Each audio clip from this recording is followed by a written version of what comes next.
হাজার কোটি টাকার মালিকদের দেশ ত্যাগে নিষেধাজ্ঞা দেওয়া হয়, এটা নিত্যদিনের খবর। কিন্তু আমজনতার অবহেলিত ক্রিকেটার এনামুল বিজয় হঠাৎ কী করলেন যে কারণে তাকেও দেশ ছাড়তে মানা করা হলো?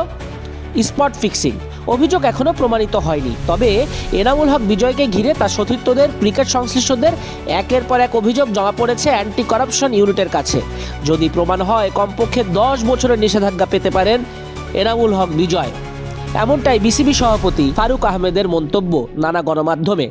তদন্ত স্বার্থে তাই আপাতত তাকে দেশ ত্যাগের অনুমতি না দেওয়ার বিষয়টা ইমিগ্রেশনকে জানানো হয়েছে। বিপিএল এর শুরু থেকে স্পট ফিক্সিং এর অভিযোগ ওঠে রাজশাহী বনাম ফরচুন বরিশালের ম্যাচ দিয়ে, যেটা উদ্বোধনী ম্যাচ ছিল। সেখানে রাজশাহীর হেরে যাওয়ার ঘটনা দিয়েই শুরু সন্দেহ খেলা।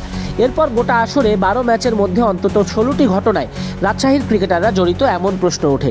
তদন্তের প্রয়োজনীয়তা অনুভবেই একের পর এক ঘটনার আলোকপাত। বিসিবির দুর্নীতি দমন বিভাগের পক্ষ থেকে সরকারের সংশ্লিষ্ট সংস্থাকে অনুরোধ জানানো হয়েছে দুর্বার রাজশাহীর ক্রিকেটার এনামুল হক বিজয়কে যেন দেশ ছাড়তে না দেওয়া হয়। এ ব্যাপারে সংশ্লিষ্ট বিভাগের নাম প্রকাশে অনিচ্ছুক এক কর্মকর্তা নিশ্চিত করেছেন যে মিস্টার এনামুল হকের ব্যাপারে ইমিগ্রেশন বিভাগকে একটি নির্দেশনা দেওয়া হয়েছে, সে মতে ব্যবস্থাও গ্রহণ করা হয়েছে। দুর্নীতি দমন বিভাগের তদন্তে দোষী প্রমাণিত না হলে এনামুলের দেশ ত্যাগের উপর সতর্কতা তুলে নেওয়া হবে। মৌসুমের শুরুতে দুর্বার রাজশাহীর অধিনায়ক ছিলেন এনামুল, পরে তাকে সরিয়ে তাসকিন আহমেদকে অধিনায়ক ঘোষণা করে রাজশাহী। এনামুল একা নন, ম্যানেজার ওপি সহ রাজশাহীর একাধিক ক্রিকেটার মালিক পক্ষের বিরুদ্ধেও স্পট ফিক্সিং এর অভিযোগ আছে। আবার রাজশাহী ছাড়া আরও 3টা দলের খেলোয়াড় ও কর্মকর্তাদের উপর নজরদারি করছে দুর্নীতি দমন বিভাগ। দৈনিক কালের কণ্ঠের এক প্রতিবেদনে আরও বিস্তারিত বিষয় উঠে এসেছে। সেখানে বলা হয়, প্রশ্নবিদ্ধ হোয়াইট বলে এবারে বাংলাদেশ প্রিমিয়ার লিগে বাউন্ডারি হচ্ছে দেদার। এখন পর্যন্ত হওয়া 40 ম্যাচে এরকম ডেলিভারিতে 5 রান হওয়ার ঘটনা আছে 19টা। জানা গেছে, আনুষ্ঠানিকভাবে জমা পড়া অভিযোগের বেশিরভাগই করেছেন ক্রিকেটাররা।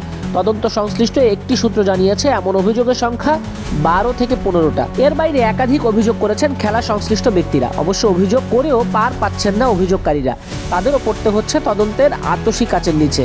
পত্রিকাটিতে এমনই বলা হয়, যেমন দুর্বার রাজশাহীর এক ক্রিকেটার তারই এক সতীর্থের নামে অভিযোগ করার পর নিজেই পড়েছেন আকুর জেরায়, কারণ তার বিরুদ্ধেও কেউ না কেউ অভিযোগ করে গেছেন। তবে নানা সূত্রে নিশ্চিত হওয়া গেছে যে অভিযোগের তীর বোলারদের দিকে ছুটছে বেশি।